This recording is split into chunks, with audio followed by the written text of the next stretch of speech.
Pension కానీ 6,000 వికలాంగుల pension కానీ ₹1 బడ్జెట్లో పెట్టామని అడుగుతాం. ఇంకెన్నడూ అమలు చేస్తావు?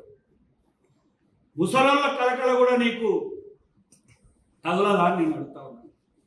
ఇటు రైతులది, ఇటు ఆడబిడ్డలది, వితంతువులది, ముసలి వాళ్ళది, వికలాంగుల కలకల నీకు తగలదా అని నేను అడుగుతాను.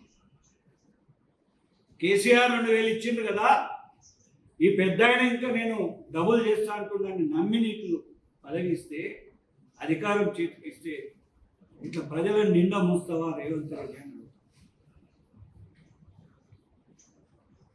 కేసీఆర్ ఒక అవ్వకే ఇస్తుండు, కొత్త హామీలు అడుగుతలే.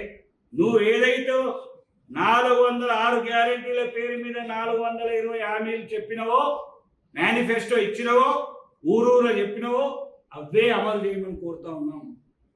3 బడ్జెట్లలో కూడా 1 పైసా కేటాయించలేదు.